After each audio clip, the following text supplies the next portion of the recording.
That data has changed, right? It no longer comes in structured format. Think about Excel, right? The classic structure of rows and columns. Well, data now comes in streams of audio, video, text. So we've started to build models, sentiment models based on the text, the words being used by management when they talk to investors.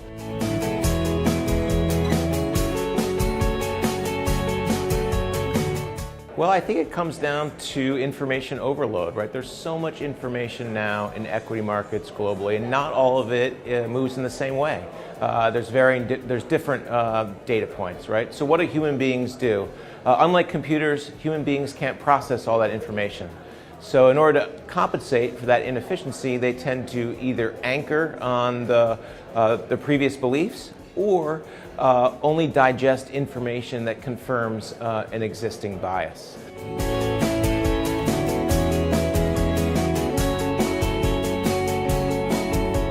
Investors both overreact and underreact, right? They underreact mainly to new information, right? There's the classic behavioral endowment effect, right? People tend to care more about things that they already own, right? So if negative information comes in on those things, they tend to overreact. Human beings tend to follow trends, right? So that they overreact to flashy information or good news.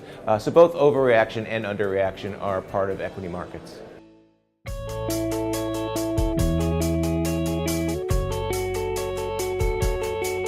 So we're reviewing all this data that I mentioned systematically, right? We have hundreds of different models that update every day based on thousands of new points of information.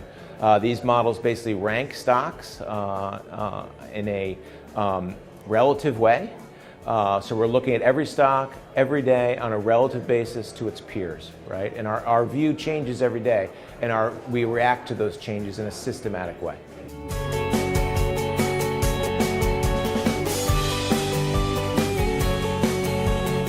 Well, that's hard, right? And it's something that we have to constantly challenge ourselves to do when we're looking at new models or reviewing existing models. It's not to overreact to the data, right?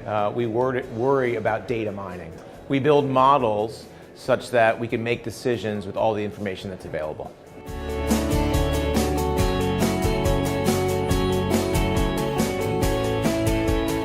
We've been measuring sentiment for over 5 years, where we're looking at the words used by management and investors in earnings calls. We're also using the text used in regulatory filings and press releases, and we're building what we're calling management quality models. We're looking at whether CFOs are using percentages instead of numbers, right? We like specificity, we like percentages. We're looking at whether management's using plain English. We're looking at whether management's using financial words to explain their business, and then building a management quality model and grading management based on that.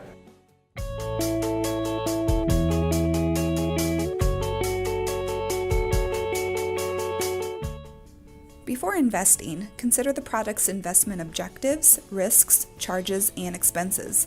This and other information is in the prospectus, a copy of which may be obtained by calling 855-551-5521 or visiting oakridgeinvest.com. Please read the prospectus carefully before you invest.